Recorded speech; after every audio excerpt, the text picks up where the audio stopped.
بسم اللہ الرحمن الرحیم۔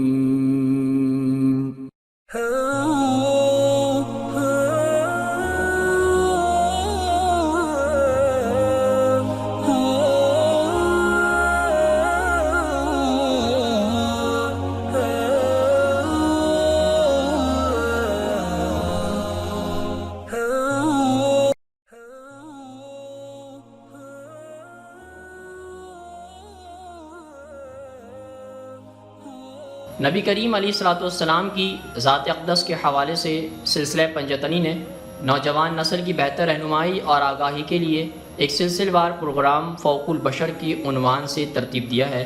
آج ہم انشاءاللہ اس سلسلے کی اگلی قسط کا آغاز کرتے ہیں۔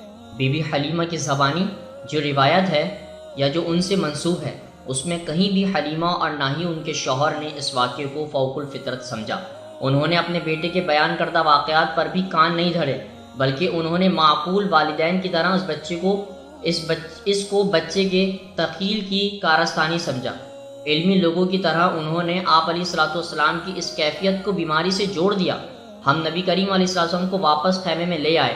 حلیمہ نے یاد کر کے بتایا، میرے شوہر نے کہا مجھے ڈر ہے کہ شاید اس بچے کو کوئی عارضہ لاحق ہے، اس سے قبل کہ اس طرح کا واقعہ دوبارہ نمودار ہو اس کو مکہ واپس لے جانا چاہیے۔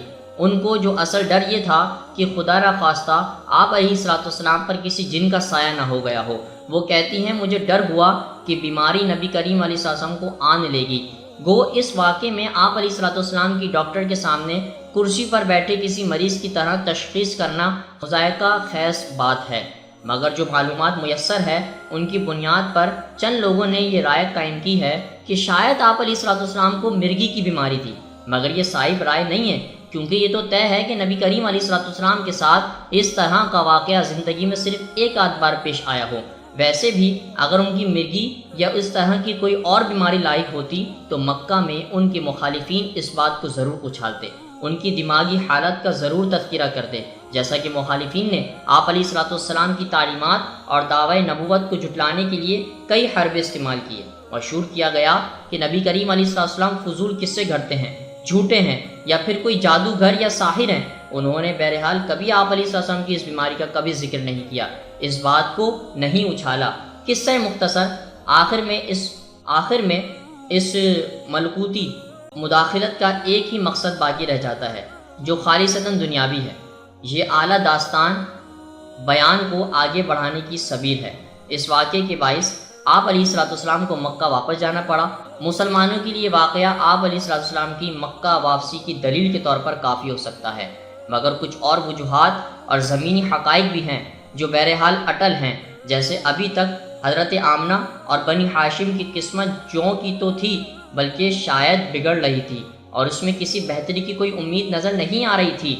ان حالات میں بی بی حلیمہ اور ان کے شوہر کو محسوس ہوا کہ شاید انہیں آپ علیہ السلام کی کفالت کا معاوضہ شاید کبھی نہیں مل پائے گا۔ 5 سال کی عمر کا یہ کم سن بچہ حلیمہ اور ان کے شوہر کے لیے گھر میں۔ معزز دوستو، آج کی گفتگو کا اختتام ہوا۔ انشاءاللہ کل آپ سے پھر ملاقات کریں گے ایک نئے ذکر اور فکر کے ساتھ۔ اپنا بہت سارا خیال رکھیے گا۔ اللہ حافظ۔